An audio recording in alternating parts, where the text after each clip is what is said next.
Before we get started, I want to let you know that we have launched our first spring fundraising drive now through May 30th. Jung is for everyone, and your donation will help ensure that our programs in analytical psychology continue to make Jung available to learners of all levels, near and far. Jung writes, "We must be able to let things happen in the psyche. For us, this becomes a real art of which few people know anything." The Jung Institute of Chicago supports individuals in the art of letting things happen in the psyche. Through your generous gift, you actively participate in this creative process. During the drive, we will be releasing one podcast episode per week. You may have actually noticed that we're releasing podcast episodes more often, and your support can ensure that we can continue to do that.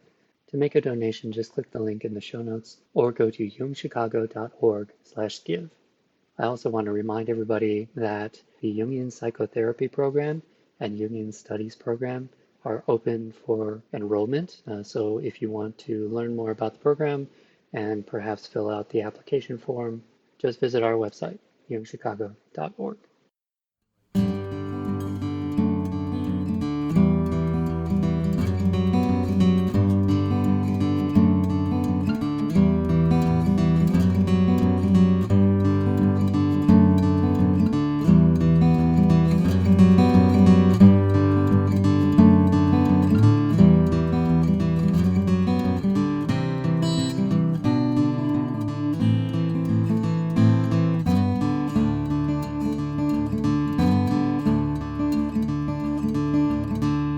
Welcome to the Jungian Anthology podcast from the C.G. Jung Institute of Chicago.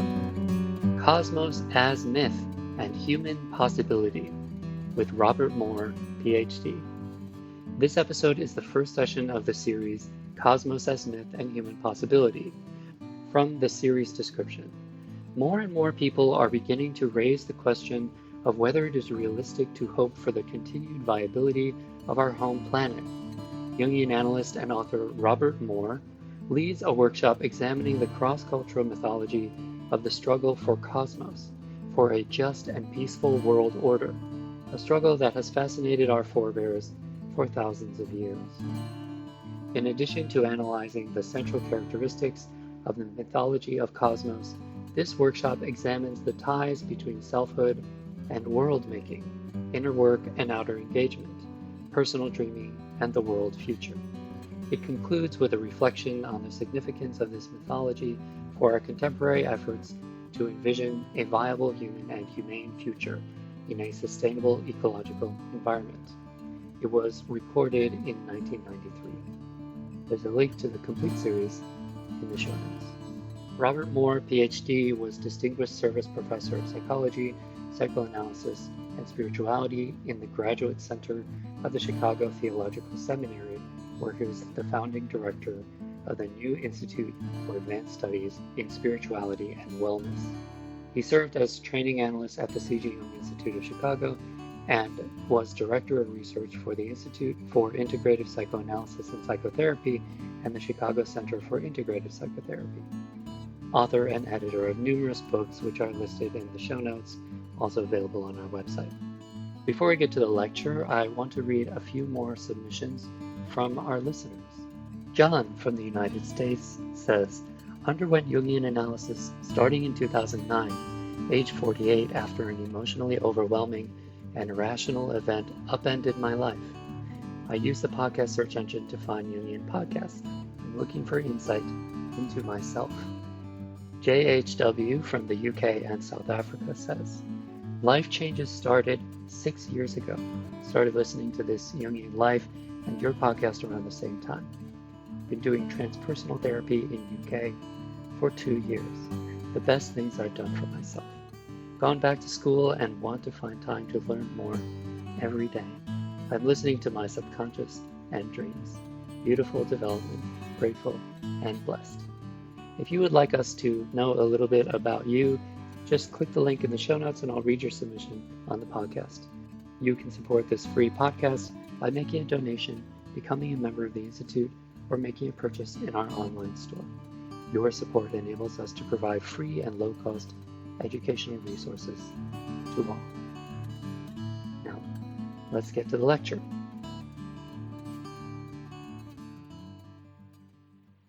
This workshop is entitled Cosmos as Myth and Human Possibility. And I want to welcome all of you as participants, both here and in the tape audience listening. We're going to work in 3 sections today and tomorrow. The first part, we're going to be looking first at the study of myth and its relevance, and trying to get some sense about the varieties of approach to mythology, and I'm going to characterize the points of view that I'm not going to represent, and try to give you a sense of the kind of attitudes toward myth and the kind of tradition and interpretation of myth that I think is valuable for us in our project together, and that is valuable for us to carry forward together beyond this workshop. And then hopefully we'll keep that down. We've got about 2 hours this morning. And in the rest of the morning, we'll be looking at the specific mythology of cosmos in human history. And to focus that, I will be presenting myself around Mircea Eliade's work on mythology and the mythology of cosmos. And then I'll try to keep that as brief as possible so that then we can share together from your own studies of images of cosmos and the mythical or spiritual traditions that you're familiar with. And we will be trying to get in images and themes from the studies that we've all journeyed upon. And that should get us to lunch and give you a lot to reflect on at lunchtime. After lunch, when we come back and get started right at 2 o'clock, we will be turning to Jungian psychology in understanding this particular mythic motif. And we'll start with Jung's work, and I will want to differentiate Jung's work from some of the other traditions of interpretation on this. And then we will be focusing in on the particular understanding of this image and the way I understand that it takes its place in psychological geography and its particular role. And I will be emphasizing in particular the relationship between cosmos and selfhood. Cosmos and the development of a cohesive, empowered, what Carl Rogers years ago would have called a fully functioning self. And what I hope that we will see before the end of the day today is that, in contrast to some of the people that present themselves as experts on myth today, mythology is full of riches and understanding our potential as a species, our psychological and spiritual potential as a species. And it's nowhere more clear than in this particular kind of mythology. So I hope that by the end of the day today, you will be able to have at least a feel by letting your right brain scan these images and letting your left brain work a lot with all this meta-theoretical stuff that I'm going to be presenting and then moving into clinical stuff this afternoon.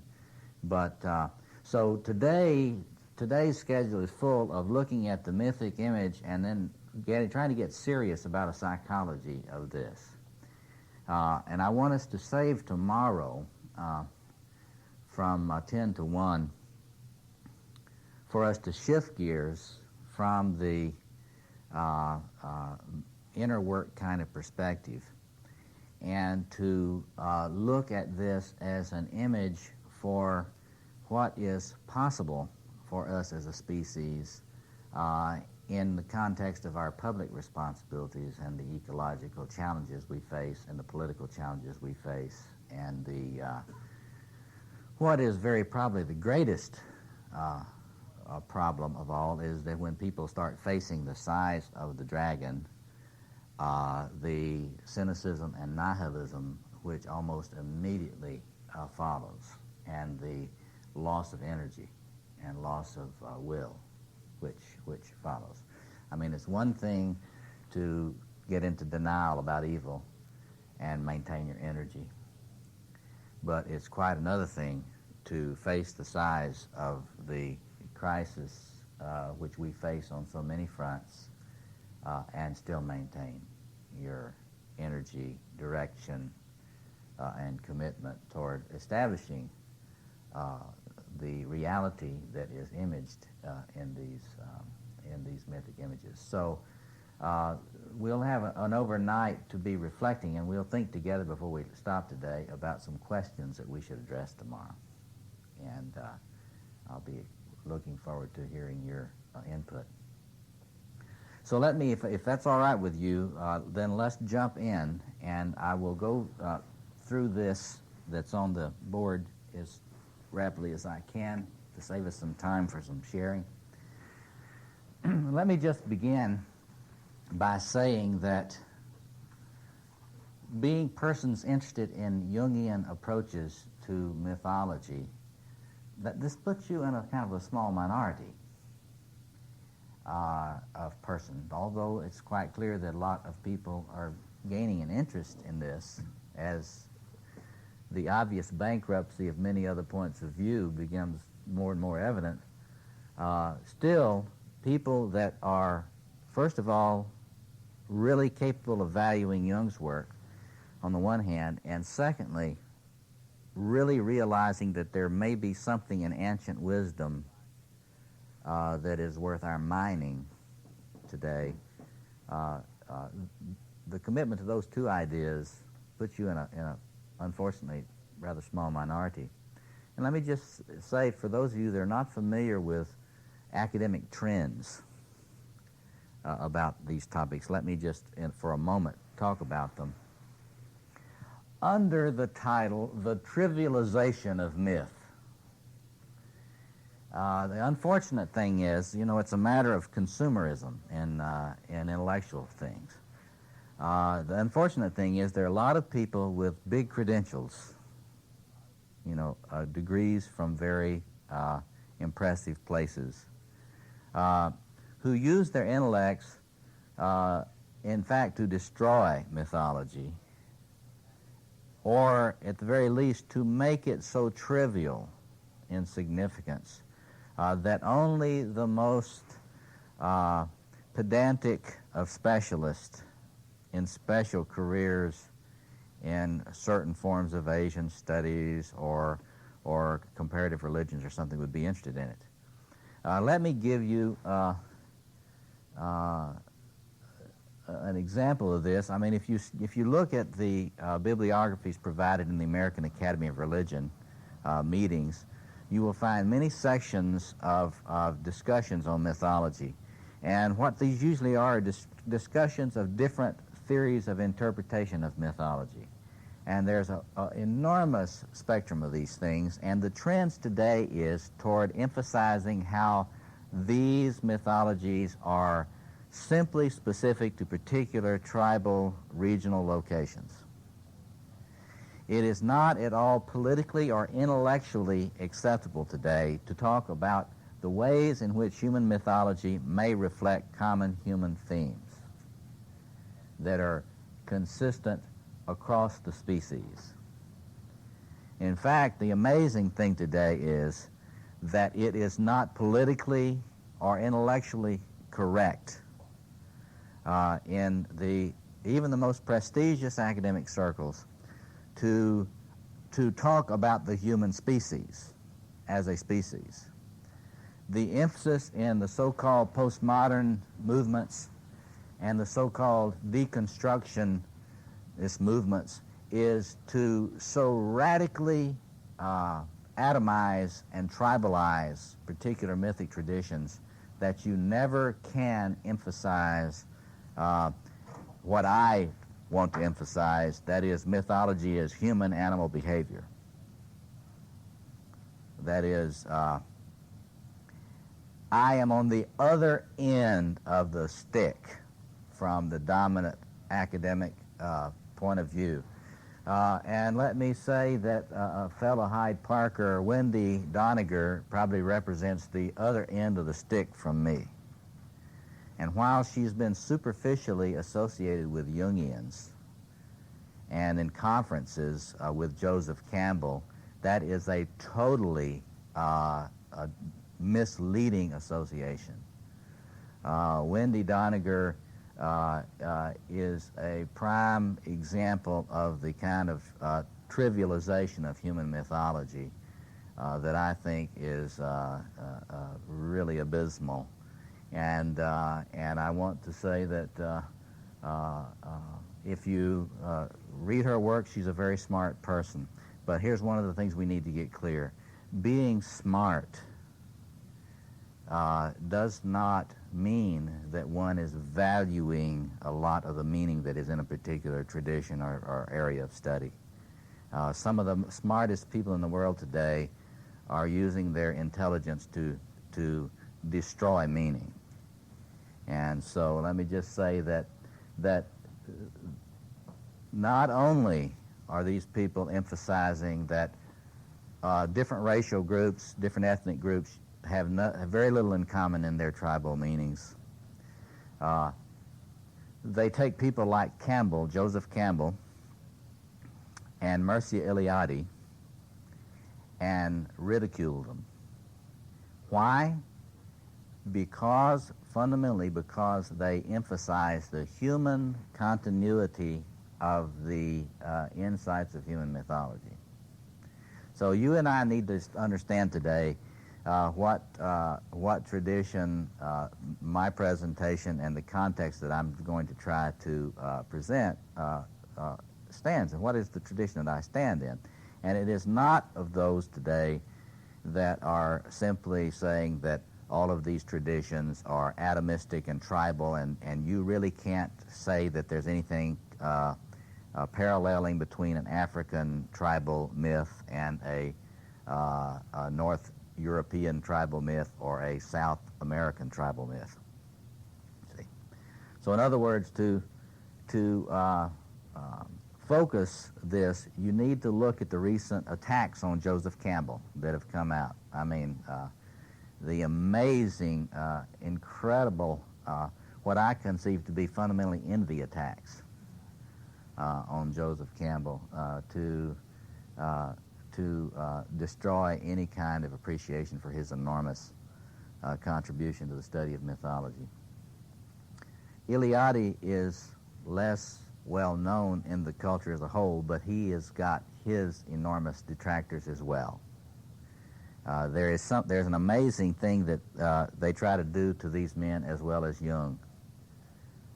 Each of these men, from the great German anthropologist Adolf Bastian to Joseph Campbell to Carl Jung to Mircea Eliade, each of them emphasized the unity of the human species, the psychological and spiritual unity of the human species.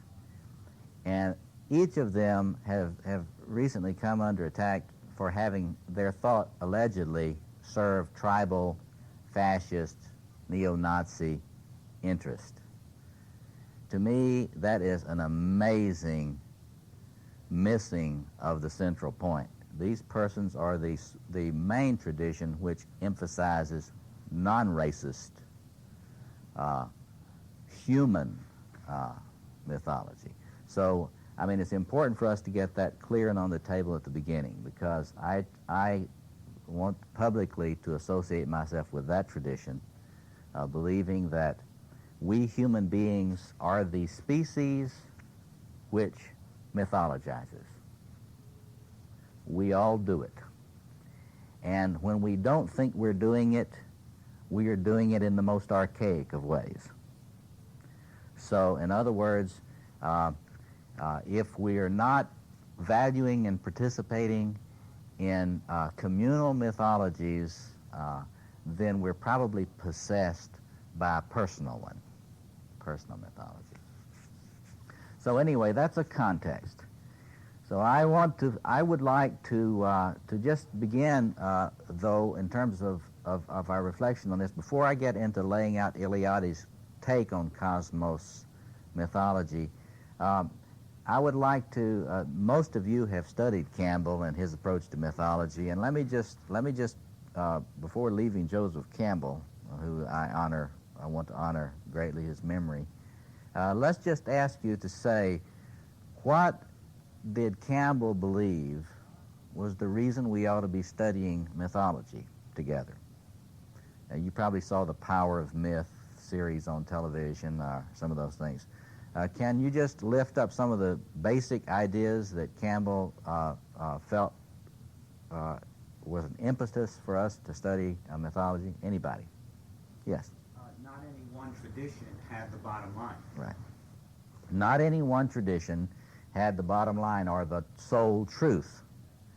There's a sense in which we human beings bring with us a treasure in a mosaic, and each tribal perspective has a piece of that mosaic. So what else would you say about Campbell's particular? Talk about the personal meaning of these myths, so that in terms of individual needs, quests, developments, it could be learned from. She says that Campbell emphasized the personal meaning of the study of mythology, that it emphasized motifs and patterns of our individual human struggles that all of us participate in. And so, for example, when he was teaching about, if you saw that segment on sacrifice, there is a sense in which we all have to learn about sacrifice if we're to become fully mature human beings. And his assumption is that if people have been reflecting on this for thousands of years, they might have something intelligent to say about this. And so we can learn about our personal journeys from the study of mythology. Anything else you can add? Yes? Well, related to what's been said, don't get stuck on the metaphor. Yes. She says, don't get stuck on the metaphor, meaning that the truth, the spiritual or psychological truth that is being intuited by this human animal, using the radical complexity of its brain that is evolved, can express itself in many images. There are many different kind of images which can express very similar central truths. Now, this is, for those of you who haven't had the pleasure of studying recent interpretation theory, something like the work of Paul Ricoeur, then, I mean, you need to be aware that the movement in the philosophy of interpretation, hermeneutics, is to emphasize that symbols give rise to thought, and symbols are an invitation to get into deep reflection in which you can get past the symbol to other expressions of similar insight. And that any particular symbol has a surplus of meaning. We're going to be talking about a surplus of being a little bit later. And we ought to think about the relationship between the surplus of meaning and the surplus of being, because I think that's really deeply entwined in this. Anybody else have a thought about Campbell's contribution? Yeah. Would it be fair to say that you know, each myth was an attempt to kind of get an idea as to what kind of a world we're living in? Mm-hmm. You know, what's going on here? Right. What are we doing here? Right. That each myth, one of the things that Campbell was saying is that myths do provide a sort of a location for us. Where have we come from? What is the nature of the situation we're in? That's kind of what the spiritual traditions have called diagnostics or discernment. And paralleling that, an image of what's possible. You know, it's a lot of people today do a lot of work with psychopathology, but they don't bother to tell you what we might be like if we were healthy.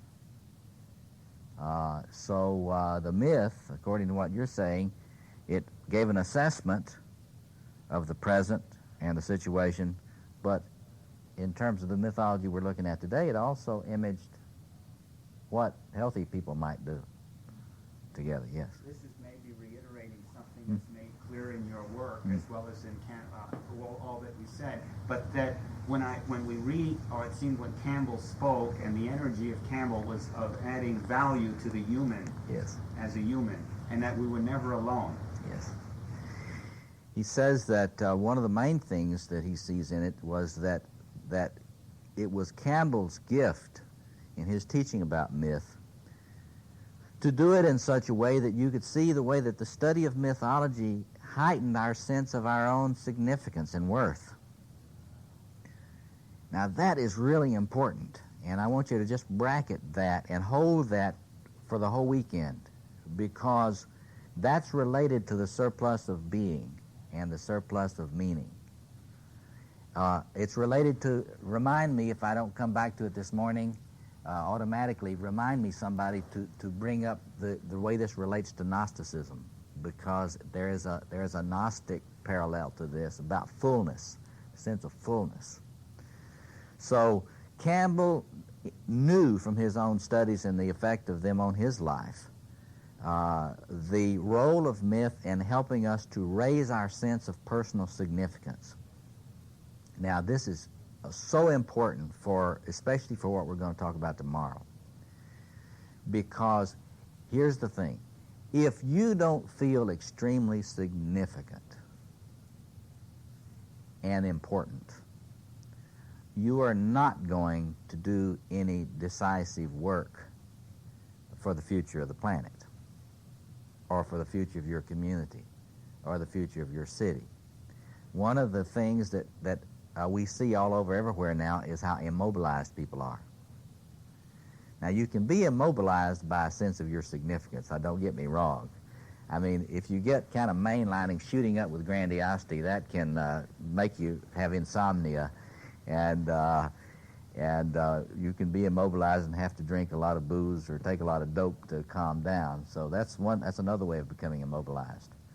But there are a lot more people that get immobilized because of their lack of a sense of significance than get immobilized because they have too much a sense of their significance. So we're talking statistically here. So anyway, that's a good place for us to remember Joseph Campbell, because when people say of Joseph Campbell that he was neither a gentleman nor a scholar, we have an old Southern saying, consider the source. And anybody that says that kind of thing about Joseph Campbell, I'm sorry. I mean, they deserve basic respect as a human being, but intellectually, I have absolutely no respect for them anymore after that point. Because he made probably the greatest contribution to our sense of human possibility and human future, and he gave us one of the most powerful invitations as a species to work together to imagine a post-tribal human future. So it's in that context and in his spirit that I hope we can reflect on these things for the rest of our time together. But let me shift now to Mircea Eliade, who was, I love to say, a fellow Hyde Parker. And I was fortunate enough to be able, back when I was young, to study with him at the University of Chicago. Unlike Campbell, Eliade, I don't think, was a great teacher in the sense of being a lecturer or that sort of thing. But what he did was he modeled such fantastic commitment to the significance of his topic that we all were so inspired by just his sheer seriousness of interest in studying world mythical traditions and world religions, that the sheer force of his excitement, enthusiasm about his topic overshadowed the fact that he didn't like to lecture.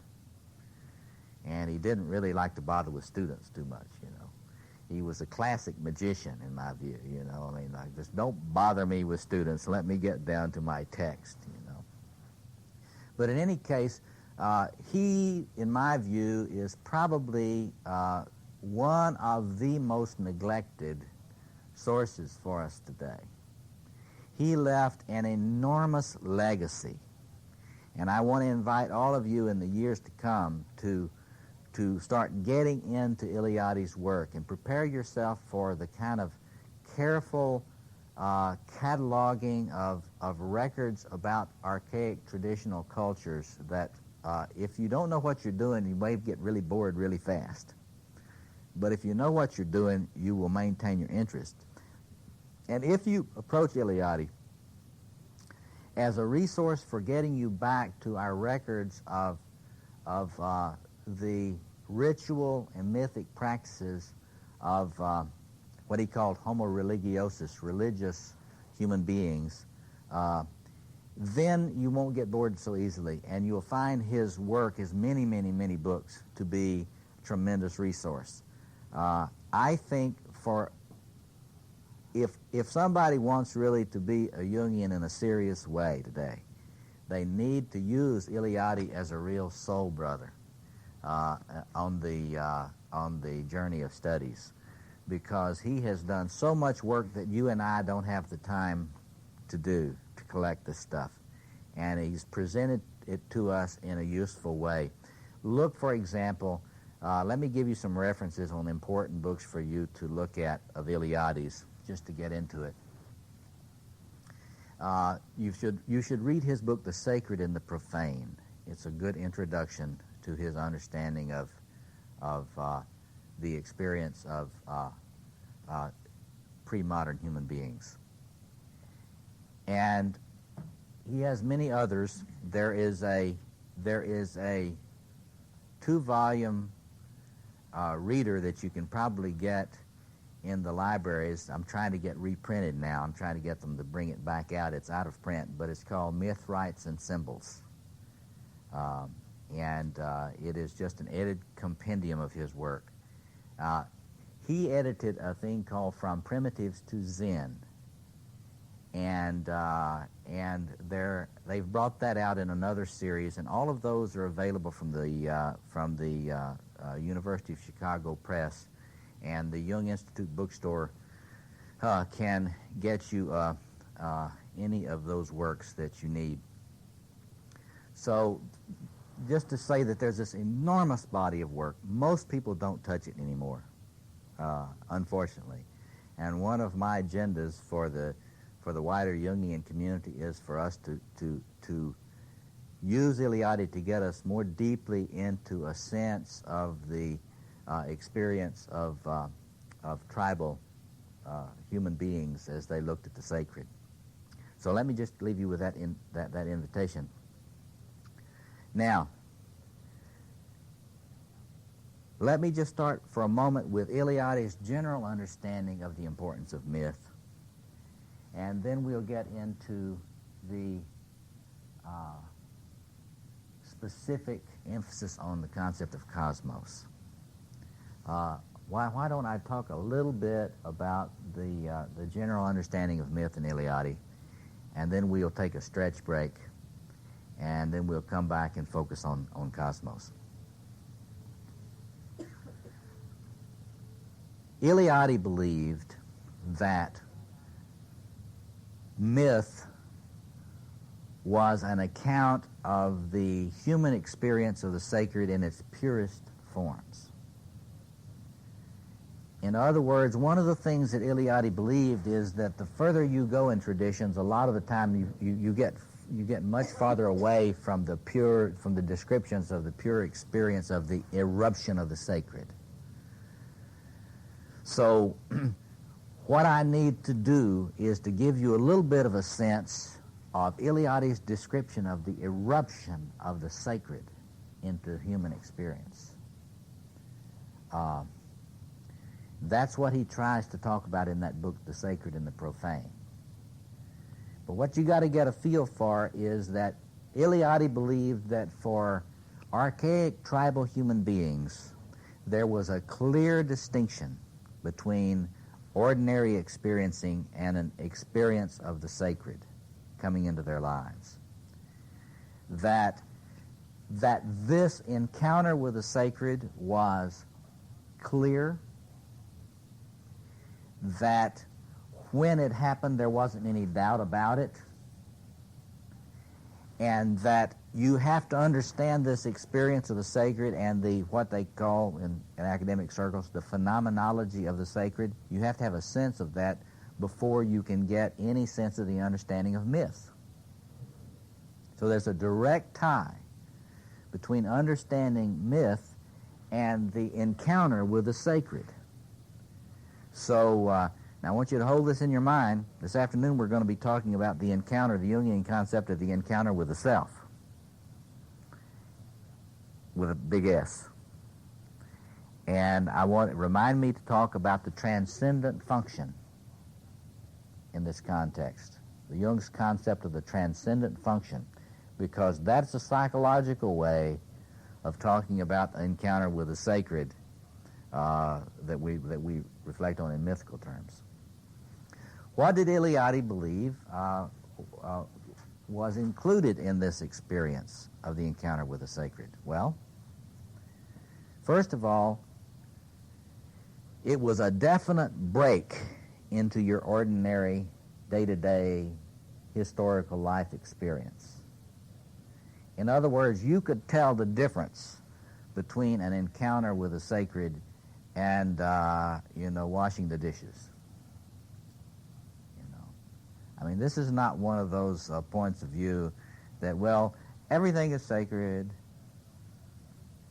and so since everything is sacred, then all I have to do is kind of collect myself and walk through my day, and I've adequately dealt with the sacred. And there are a lot of traditions that have developed in spiritual practice that totally de-emphasize any sense of the eruption of the sacred in human experience. But this is not what Eliade was talking about. He's talking about the sense of, here's the word, hierophany. Hierophany. Can anybody spell it? Hierophany. Hierophany. The word hierophany, let me give you a few words that Eliade used, and we'll talk about them in this context. The first is that, well, that's the most important, hierophany. It means manifestation of the sacred. Then an associated word is kratophany, Kratophany. That means a manifestation of power. And they are related but not the same. Now we'll be thinking, remember, how do I get power to do the work I need to do, either for myself or for the world? So if you're not having any kratophanies in your life, then you've got a fuel problem, right? You've got a problem of getting resourced enough for the energy that you need to do what you need to do. Eliade was really clear, though, that in human beings he thought had a wonderful, at least typical, I don't guess you'd say wonderful, but a typical way of sort of trivializing things after they get away from the central experience. So you can have a kratophany by just being in the presence of a very arrogant person. See, I mean, you can experience a certain kind of charismatic power, and that can be a kratophany for you, but it may not be a manifestation of the sacred. That's the question you'd want to ask. Is that a manifestation of the sacred or not? I can argue that it might be a demonic expression of the sacred, but there are experiences of power that may not be a manifestation of the sacred. If you've been near a very loud engine running, you may have some bodily experience of power, but it may not connote the sacred for you. So Eliade makes this distinction, a hierophany, a manifestation of the sacred. It breaks into the profane time. It reorders things You're never the same after it breaks in as you were before. Now, Christians have this word called epiphany. Does anybody recognize that word? Can you tell us what it means for Christians, epiphany? For me, it means it's a feast that we celebrate in our church. I'm Catholic, and it comes after Christmas, and it has always meant to me, the story of Christmas was somewhat hidden, and at Epiphany, Christ is made manifest to the world. Right. Okay. Yeah. Now you got to get that. Now we've got to get a feeling for this, because if you don't get the feeling for it, then you won't get through the thing connecting your corpus callosum, connecting your brains to the sides of your brain. Okay, the making manifest. Now that is what Eliade is getting at here, because you got the story. You get the wise men, Magi. They're seeing the star, and they know something's coming up. They're aware something is about to happen in the myth. And then, in a very obscure place, with the shepherds probably the first really to see, and the donkeys, boom. It is manifest in a very hidden, very endangered being. This being is so endangered that the being has to be taken into a kind of exile for a while. Now look at that. Now you need to be thinking about that as we talk about the manifestation of the center and what has to be done when the center is manifest at first until it gets stronger, until it can be protected and so forth. But then later it is presented to the world. And this is related. We're coming close, I mentioned in the write-up, as we near 2,000, people are getting a little compulsively aware of all the mythology of the apocalypse. Well, what does the word apocalypse mean? Does anybody take a stab at that? Apocalypse. What does that word connote? Isn't it the breaking of chaos? Well, it is that. It certainly is a part of this whole mythic complex that we've got here. But it really means the revealing. It is. They call the Book of Revelation. It's also called the Apocalypse. It's related to the manifestation theme. So there is all of this mythology in the world related to the concept of cosmos, which has to do with the revealing of what? Well, we'll get later on this morning. We will get into in that mythic tradition, in the Judeo-Christian mythic tradition. I want us to think about the Judeo side of that and its sweeping look at that, and then look at the Christian take on that. But the New Jerusalem in the Christian myth, and the New Jerusalem is going to be revealed. See, boom. It's going to come down from heaven. Boom. And that is an image of cosmos. The New Jerusalem is an image of cosmos. And we'll talk later this morning about the way that image works in that mythic tradition. It's different in other mythic traditions, but the same motif is there. And so Eliade is emphasizing that when you have this encounter with the sacred in human experience, you get it. You know you had it. There's not any doubt about it. If there's any doubt about it, you didn't have it. See? And what does it do? Well, here is a key thing in Eliade, and we'll do this more after the break. But it establishes a center. You didn't establish the center. We might say out of your ego or any other part of your anatomy. It established the center. And if you, I once did a study with Eliade on Islamic traditions, in the pilgrimage. And so every place that the sacred manifested in their tradition, one of their practices was, if you would be making the pilgrimage to Mecca, you would come upon these places where the sacred had manifested in a given form. And what you would do, and this is not just a Muslim practice, some of you will be able to tell us other practices about this, but what if you were a Muslim, you're walking along there, you would pick up a stone and you would put it there when you came by. And you would be acknowledging the way that that center had erupted, bam, into time and space. And you would put a stone there as your acknowledgement of that breaking in of the center. And then you would move on. And if you follow the pilgrimage to Mecca, there are all of these places where the center has manifested, and leading right on up to the great Kaaba, the black cube, which is the center of their circumambulation and their pilgrimage at Mecca. So anyway, this thing establishes a center, and at this center is the axis mundi, the center of the cosmos, of the world.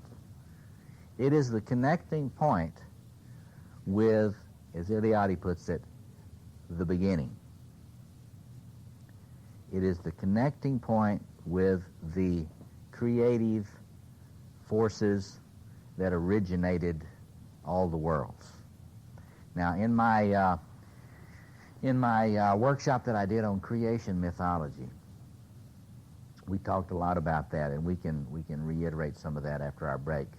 But what you got to get is that in Eliade, myth carries the story of the time of creation.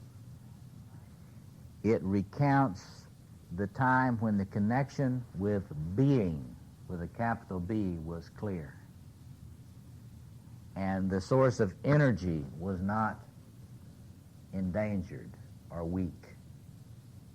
It recounts the time when there was no question whether or not there was enough meaning, enough power, enough wisdom, enough will to create a world. Myth is not just a kind of interesting little story for Eliade that the elders of the tribe got together to cook up to bamboozle all the young men and women. See, it wasn't that at all. What it recounted, and the reason the elders of tribes put so much time into remembering it, was it put them in touch with the sources of life, the well springs, the fountainhead. And without being able to tell those stories, you couldn't get back to connect with it. And so you were cut off into history with no source of orientation, life force, or vision. See that? So why study mythology for a human being of tribal times? Because if you did not study it, and you did not connect with it, and you did not honor it, then you were lost in history, in what Eliade called the terrors of history. Now I think let's take our break now, but I think that's a great way to talk about where we find ourselves today. Lost in the terrors of history. Yeah. As you're talking that way, I have kind of like a renewed appreciation for the Big Bang Theory. Yes. And there's a lot of interest about that Yeah. now. And seeing that theory as a myth, as a form of intellectualized myth, takes on a new meaning Absolutely. now. Because it does bring it right back to that moment. Absolutely. When there was enough power and enough energy in the universe for it to create. Concentrated energy. If you look at the Big Bang Theory, and as he says, all this reflection on it now, and you look at these creation myths throughout the world, it is astounding similarities. Many of them. You know, the cosmic egg, the golden egg. In fact, take a look at the break. Let's take a break now. But take a look at the break at this. Right here is Mount Meru, and it is not a golden egg, but it's the same thing. It's the golden mountain. It's a mountain of gold. That's the center, which is, we'll have to talk about the symbolism of gold as it relates to all this. Let's take our break and come back in about 10 minutes or so. For about maybe 25 minutes or so, 25 minutes, is to go over some more of these central themes and motifs in the mythology of cosmos. And then I would like us to share some narratives from different traditions about this vision of cosmos. And we will not have time to get in very much, but what I think we'll be able to see is the richness of this imaginative narrative that humans have had. And what I want you to keep in your mind, and this is, see, I want to say that I want to argue a radical point of view here this weekend. And the radical point of view I want to argue is that this vision is not just a pipe dream of a bunch of regressed individuals, any more than the idea of cohesive selfhood is a pipe dream of regressed individuals. And so, by saying that, I want us to be looking at these images in the way that we might look at a blueprint of psyche as a possibility of how we might grow. But anyway, we'll get into that a lot more this afternoon and tomorrow. But let me just focus on some of these different, try to get us to get a feel for these different aspects to the cosmos mythology. And I have mentioned the tie to the creation, to what Eliade calls in Illud Tempus, ILLUD TEMPUS, which is his way of characterizing the return to the beginnings. He does not believe that any clear picture of the mythology of cosmos is unrelated to the sense of the beginnings. In other words, he looks at the history of elaborations of mythic forms and symbolic forms.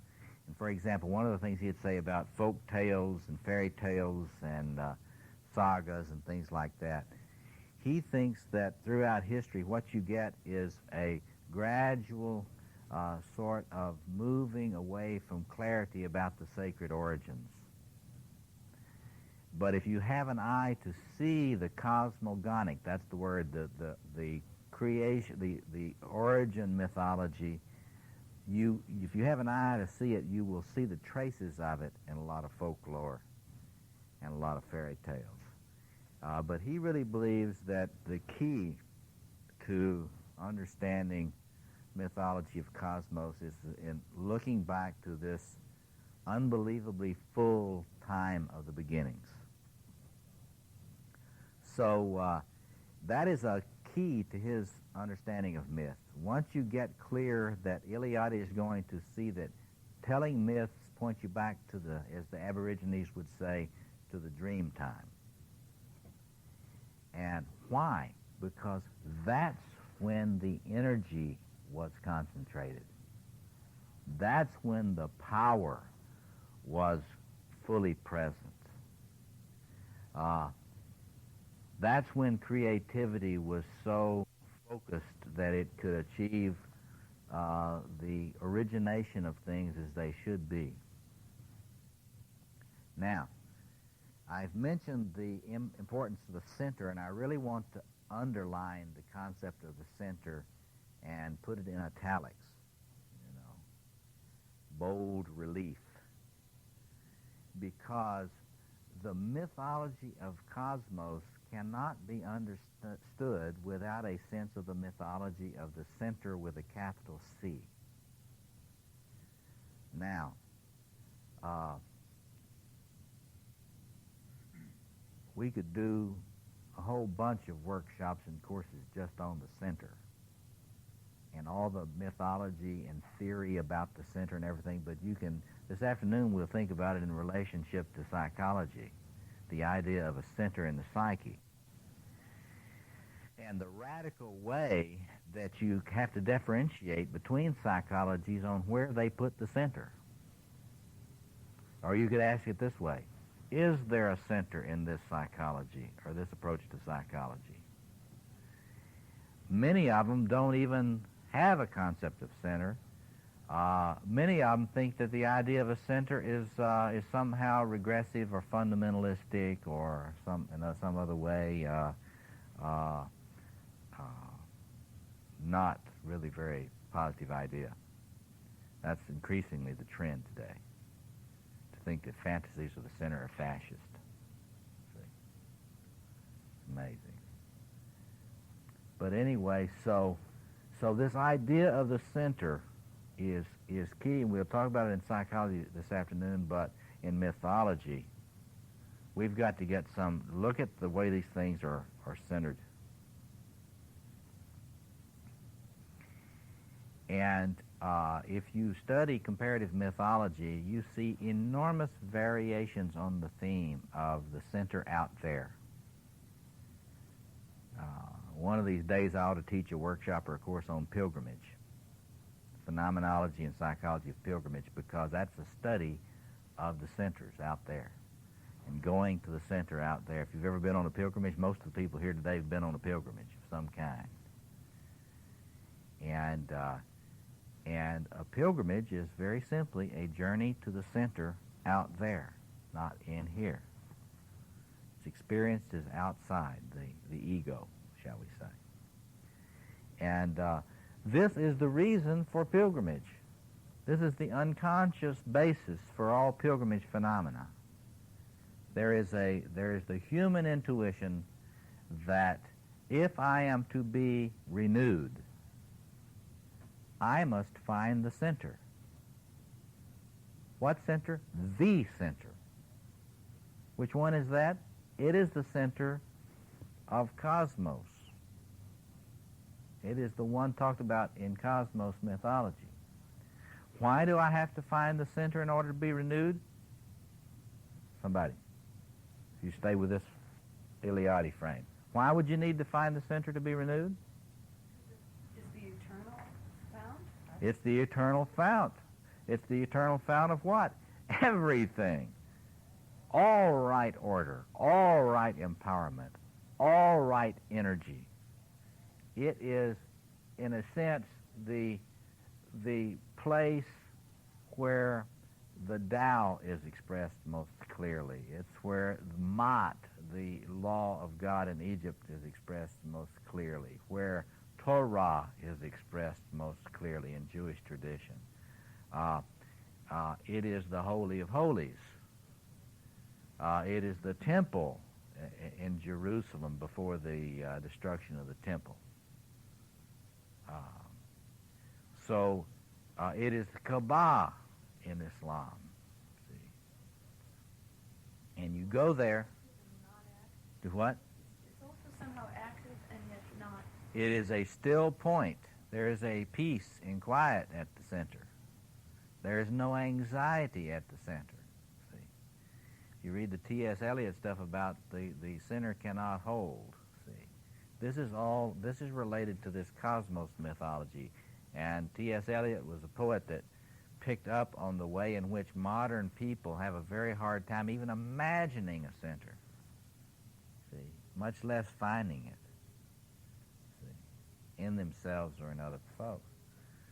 So, but the center doesn't exist just for itself. See, I mean, that's the important thing to get here. You might put it this way. What is this mythic center for? It is a fountain of blessing. It is for life.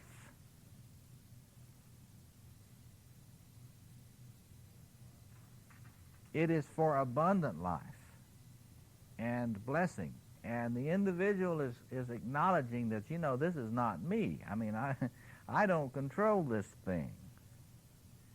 At best, I may be able to locate it and relate to it appropriately. But, in short, it is not my ego. And so when you hear Buddhists talking about getting beyond ego, what they are really talking about is, hey, your ego is not the center. As long as you live as if your ego is the center, you're going to live in chaos, not cosmos. See? And so you can see in these various spiritual traditions their apprehensions in their spiritual practice about this sort of thing. Remind me to say something about Zen practice a little bit later this morning. But okay.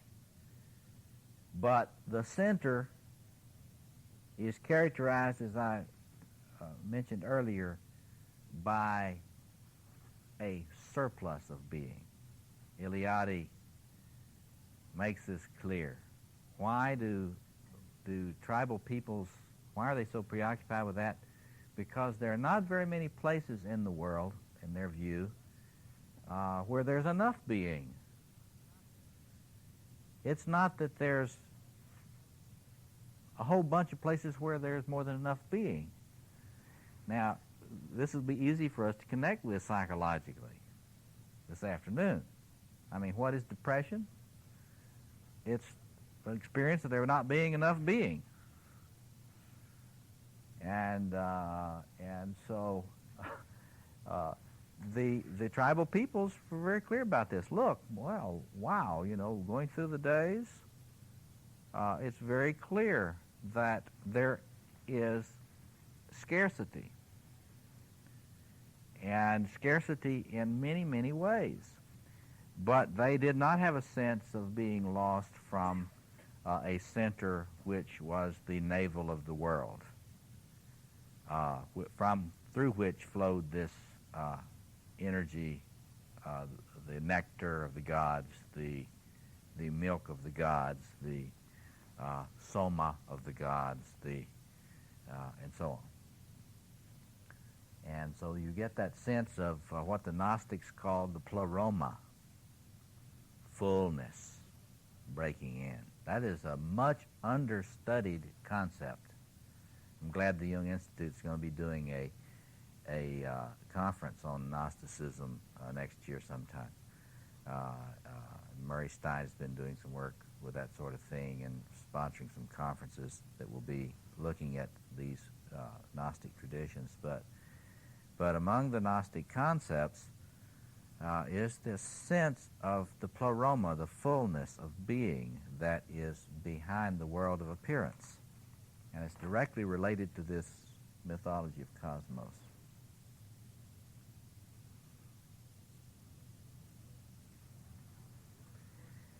Now, if it were simple, if we could stop it right there, then human history would look different.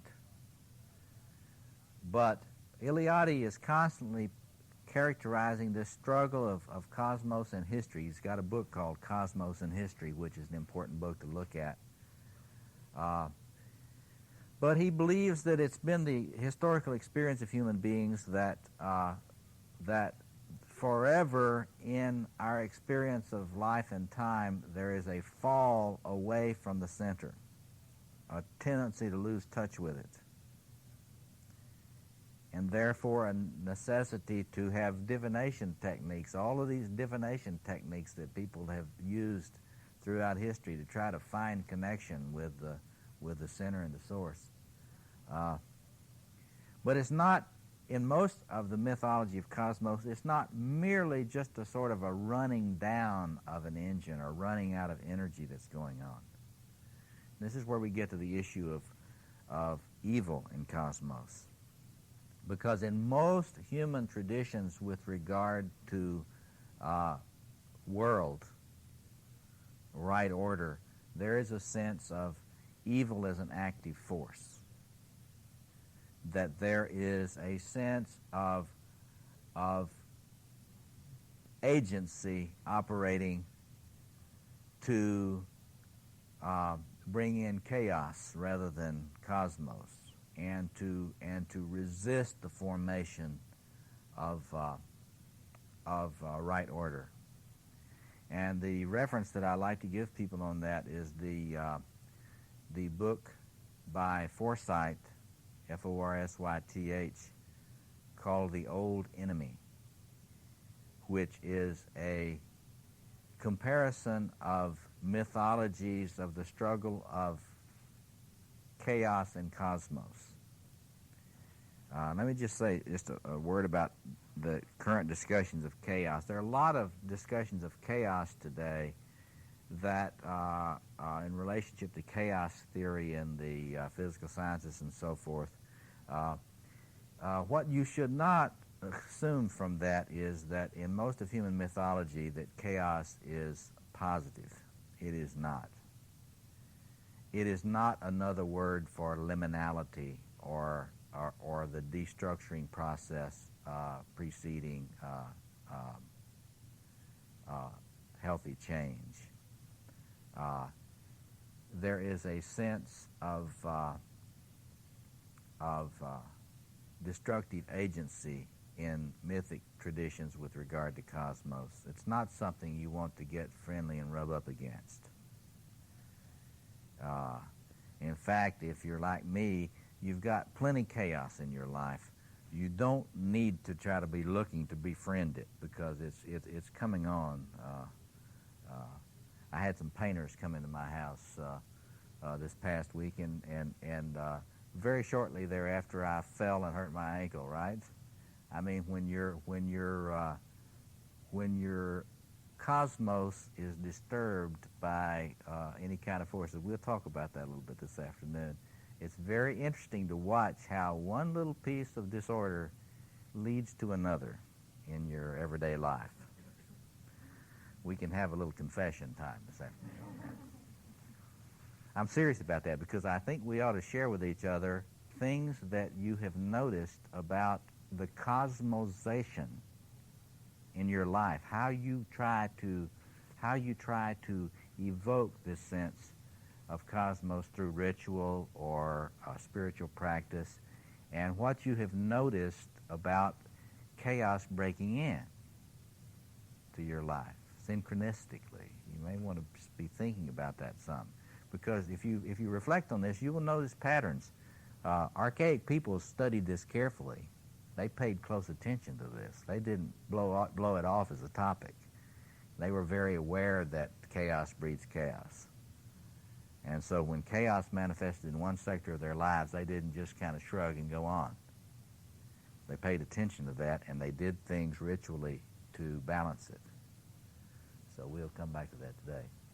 So this cosmos and evil thing, evil is seen as an active opponent. There's even a king archdemon of evil and a queen archdemon of evil that is making war on cosmos. And we will need to think this afternoon about the psychology of that. I have come to some conclusions about the way that operates in the psyche. And I have come to some conclusions about the sort of the plumbing of this in our individual psyches, and the way that we can think about the powerful agency of chaos in our lives. We'll talk about that in relationship to grandiosity and some other things. So in other words, if you think about these things, the return to the beginnings for renewal, the necessity of locating the center. You didn't create it. You can't create the center. You have to find the center. Because if you think you're creating the center, you're a modern human being. The modern human beings really kind of believe that they create the center. That's what results is a lot of this trashy modern architecture we've got. It has no sense of context, no sense of the human, no sense of space that's adequate for human or any other kind of inhabitation. But modern culture is tone deaf with regard. I'm talking about culturally modern expressions, or is tone deaf with regard to the center issue. And in the mythology of cosmos, there's clarity about the fragility of cosmos. That it is established from a center, and it proceeds outward from the center. That's another thing I forgot to mention. We really need to think about that a lot today and tomorrow. Cosmos doesn't start from the edges. We need to think about that a lot, practically speaking, in terms of practical implications for our personal lives and for the society and the world. It doesn't start at the edge. It starts at the center and comes outward. Now, there's always an edge, depending on how far you've been able to push the edge of cosmos in your life. How much you can include without fragmenting, right? So there's always the issue of the edge. I mean, we need to, don't let me forget for us to talk this afternoon about the issue of dealing with the edge here. But the insight they've got that we've got to remember is that right order never starts from the edge. It always starts from the center. And so this afternoon we're going to be thinking, and I want you to really share with each other and with me, okay, so how do you find the center actually in practice? And how do you work from the center out? Because that is the way they have told the story, center out. And so what I'm suggesting to you is they knew something there about your management of anxiety and your management of your own power, etc. See? So we'll be coming back through this as we go. But now I'd like to turn, in the rest of our time, I'd like for us to share and discuss some narratives together about the images of the old theologians used to call this Heilgeschichte, salvation history, or the mythology of redemption, because that's what we want to talk about. Let's think about some of these visions of the redemption process. That is the movement from chaos and death to centeredness, right order, fullness of being, regeneration, renewal, initiation. We talk about initiation. This is the context of initiation. Why is it the context of initiation? No one is initiated according to tribal peoples until they know about this. It's not enough to get your driver's license or your Uzi. It's not enough to have your most successful drive-by shooting to be a man or a woman. You got to know about this. You have to know how to find and connect with the center. So the initiation process is directly related to cosmos mythology. There is no meaning. This is what drives me nuts about some of these people running around mouthing off about initiation, because they have no sense about its being involved with a second birth into connection with the fullness of being. And that is what it always meant in tribal cultures across the planet. See, yeah. It's difficult in modern times, I think, for people to maintain a sense of their traditional origin myths. Yes. And there's an anthropologist I know whose preference was to work in New Guinea or perhaps Borneo because, in contrast to all the other tribal peoples, he says they still somewhat believe in New Guinea that they're the center of the world. And more recently than he had said that to me, another New Guineans that I know went to attend the last initiation rite in his group, which was the Chimbari tribe. That is, they're no longer going to be gathering these tribal boys anymore to initiate them into this mountain highland manhood. And now they're going to the to the towns, to Port Moresby and stuff. So here too is another country that, because of the dominance of Western culture and radio is enough to kind of like disrupt their whole sense of like everything happening in their village. What is the name of the book that he published on that? Is there a book on this tradition that he's published? The anthropologist you're talking about. Well, the initiation rites that this guy wrote about is described in Guardians of the Flute. Guardians of the Flute. By Gil Hurt, but it was another anthropologist who told me about his preference for working. Right. All over the world, see, this is happening. The tribal people are losing their touch with these origin myths and their ritual practices around them. And that's one of the things we'll have to talk about probably tomorrow a lot, about, well, what is our time like with regard to this? Does this mean we're no longer going to have the connection with the center? That's what a lot of people think. A lot of the intellectuals think, well, the whole idea of a center was an outmoded concept. I was traveling in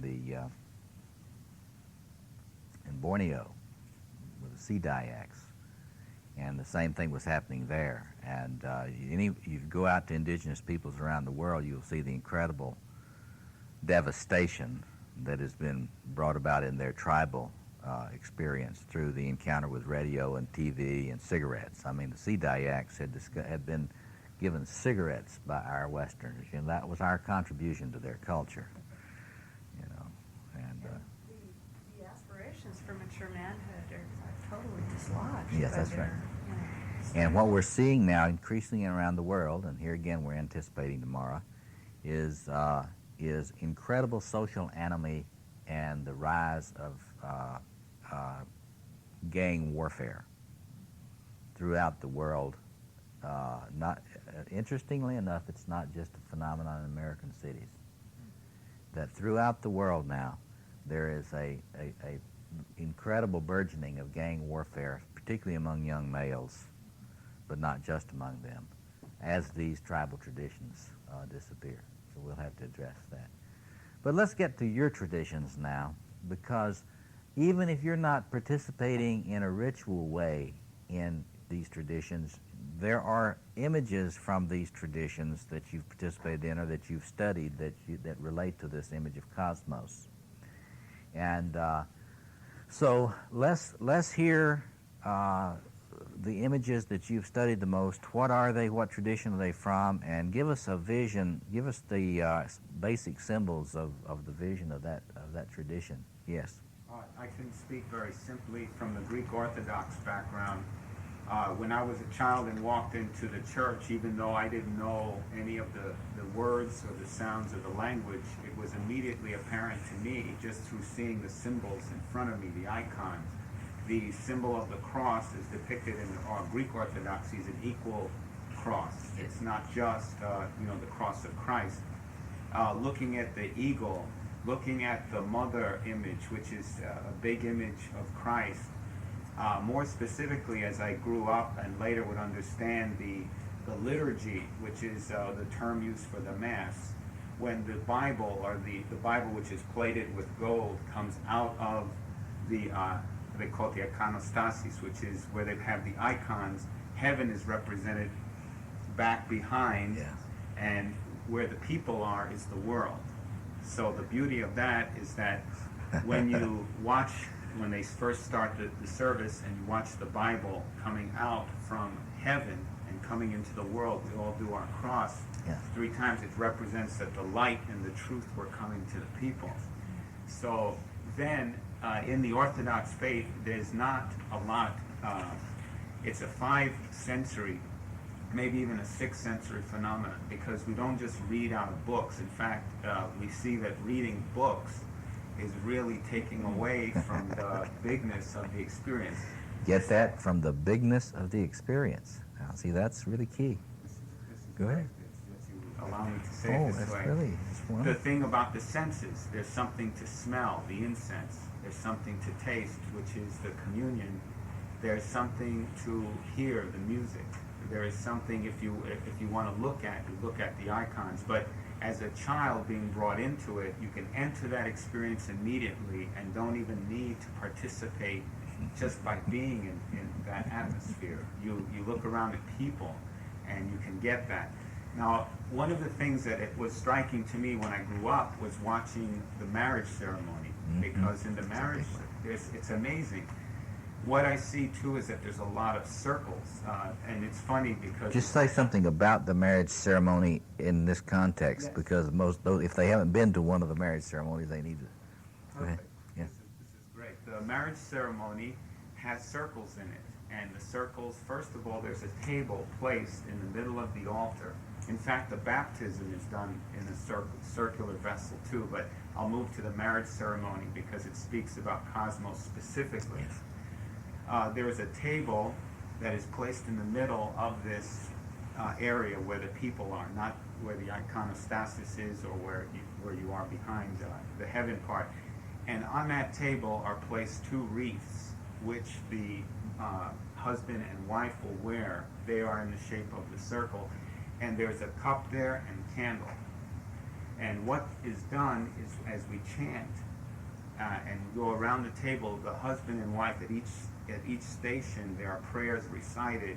And this is what's interesting, represents the walking around with Christ, with the love of God in the universe. The table represents the universe, and you represent yourself as moving around and experiencing that with a partner, being with Christ. And when the two wreaths are placed, and the father represents, he says all of the prayers, the wreaths are exchanged. So, and they're both bound by a ribbon. So there is, again, another meaning and connection with exchanging almost the energy or the field of experience of each of the people around this central item, around this central table. Male and female Yes, male and female. are exchanged. And it keeps... Well, we'll talk about that this afternoon. So I mention this only because, and it's so rich, I used to look at the books, the book list. You could stop at any one symbol and you can read a whole history of why that symbol came into being and was used. One of the things that impressed me the most was the couple, metaphorically, would be walking around this table as they would be walking around in life together, making their journey through the universe. So, and they bring, the idea is that they bring cosmos with them. They are participating in the center, but the center actually spreads through their circumambulation through the world. There's a sense in which they carry it with them. This is very true. The sadness now that I'm going to tell you, and then I'll be done, is that most people who participate in this, and this is sad for me in seeing it in the Orthodox Church, as I want to be a priest first, I ended up being a chiropractor because that was the way I could bring my love to the people, was that most people don't know the significance of that. That's right. And the priests cannot take time to explain it because a lot of people are so caught up in I will call them the trivialities or the worldliness of the marriage. History, the history of it, Yes. They're caught up in history. Yeah. Sure. You used the word father. Did you mean the priest? The priest, but then again representing it as the logos, so speaking forth through him, but not him. Yeah. One last thing to say is in the Orthodox Church, as different from the Roman Catholic Church, they do not look at a center being in any person. It had to be something other. There is no pope. The archbishops are all equally powered, and each one is just another version of the story. So this is interesting also that the resurrection is placed emphasis on versus the crucifixion. The pain of Christ was important, but it was the resurrection that brought forth. Which is the emphasis on the fullness of being then, see. Now, today we ought to get a sense for the Roman Catholic side of that, because if you read that Roman Catholic mythology, you can see how it fits the cosmos myth too. But in this tradition, there is the emphasis on the fullness, the regeneration, the return to fullness there. Now, the other thing is, if you go to one of these Orthodox churches, one of the things you'll notice is that people out in the congregation may chat. And you think about this in the context of the cosmos stuff. Heaven is cosmos. You got to get, this is nirvana. This is cosmos. This is here. It is there. It's not threatened by anybody talking. You got to get it. It's not in danger. Especially the Greeks. That's right. Well, you got to get the mythic sense of that, see? That is to say, if you really have a sense of the center, your anxiety level goes down with regard to these manifestations of bad manners. See? It's not that you don't notice or don't have feelings and so forth about them, but if you're aware of cosmos, one of the big effects it has on you is it drops your anxiety level like a rock. And one of the litmus tests psychologically is the more aware you are of cosmos, your anxiety level goes down. It does not peak out. Well, we'll get into that a lot this afternoon. But it's like you can just take this to the bank in terms of the psyche. Without a sense of centeredness, your anxiety level will peak. And you can just take this with an empirical test. Take one of these Milan personality inventories. If you're peaking out on anxiety measures, then there's not been enough work with trying to do stuff in relationship to the center, because as we'll see this afternoon, in my view, the psyche is organized in such a way that there are a lot of aspects of the psyche which do not bring you to the center. That's not their job. They are parts of the whole cooperating together. So we'll get into that a lot this afternoon. But appreciate your sharing that. Let's hear some others now from other traditions. Images, remember, like you did, stay with images of cosmos and any particular ritual practice that you can mention around it. Anybody else? From any tradition. Not just your own, maybe. In the dervish tradition, the whirling of the dervish is the embodiment or bringing down the universe or the cosmos within yourself. And the way the hands are is, the touching of the center, bringing down the cosmos and then bringing it to the center of the earth. And it's a very powerful thing to experience yourself, and also watch a very adept dervish really get into that, because then you're caught up into the constellation of the cosmos and being drawn right into this world. I hope that the tape picked that up. I hope it did, because one of the wonderful things that you're bringing up there is the relationship between dance and cosmos, see, and the axis mundi. You're talking about the connection. There is the center, right there. And notice it is danced. The center is danced. It's not some static thing in the sense that we would mean by a negative sense of being static. And you can see the relationship between that dance and the circumambulation of the center by the couple that he was talking about. You can also see it if you've seen these images of Shiva dancing, the Nataranya image. That is the same dance.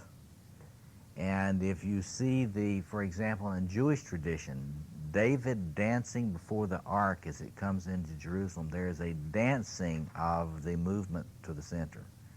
So the dance, the image of dance, and I love to talk about this whole thing, that the way to cosmos is dancing the four quarters. And so the dance image that you're bringing up is very key, and it's not an accidental image. It's no accident that sacred dance was so central in rituals of cosmos throughout the whole world. In fact, I would bet you it would be hard to find a really ancient ritual of cosmos that did not involve dance. And that's because you can't just stop. If you stop, something's going to get out of balance. Yeah. The dance is very clearly depicted in the 4 squares. There are 8 figures dancing in this mandala. Also, Tai Chi tries to circumscribe the cosmos with its motions. The reference to Tai Chi is a good one because in Tai Chi, if you look at Tai Chi without putting it in the context of the ancient cosmologies which used to frame it, then you're missing the point. Because all of these martial arts that are old martial arts are tied back to visions of cosmos. In fact, the way I would argue it is this: any legitimate martial art is always placed in the service of cosmos. That's what it always was in tribal traditions. There were no tribal warriors who were not in the service of cosmos. They would not have recognized anybody as a warrior if they were not pledging their loyalty to their tribal vision of cosmos. Now, later on today and tomorrow, we need to really make clear, we need to talk more about this tribal issue. Because one of the things I like to say to people is that no tribe ever started out to be tribal. People forget that today. You know, today, all of our tribes are starting out, they want to be tribal, right? Think about it. They think it's the end thing to be tribal today. We want to be tribal. Don't you use my myth, that's my myth. You know, who do you think you are using my myth, the myth of my tribe? That is a complete bastardization of the whole meaning of mythology and tribal traditions. It is really tragic when you get some tribal peoples arguing that line. It shows they've not studied their own meaning of their own tradition, because no tribal people ever started out to be tribal. They all started toward cosmos. They meant to describe the true center and to show how the people, the people come to the true center. And the people includes all of the beings.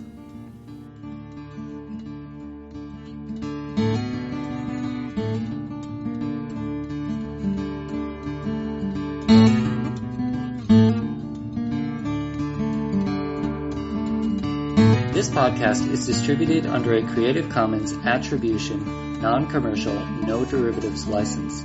Share it all you like as long as you maintain the attribution to the speaker, but please do not change it or sell it. If you like this episode, tell your friends about us or leave us a review on iTunes. For more information about classes, training programs, videos, audio, this podcast, or to find a Jungian analyst near you, visit our website, www.jungchicago.org. Thank you to the 2020 donors who gave at the supporting member level and above: Barbara Anand, Usha and Ashok Beatty, Jackie K. Bryan, Eric Cooper, Judith Cooper, Kevin Davis, George J. Didier, James Fidelibus, John Korolewski, Marty Manning, Diane Sherwood, Deborah P. Stutzman, Deborah Tobin, Alexander Wayne and Lynn Kopp, Gerald Weiner, Karen West, and James Taylor, and Ellen Young. And thank you to everybody else who gave at that level but wishes to remain anonymous.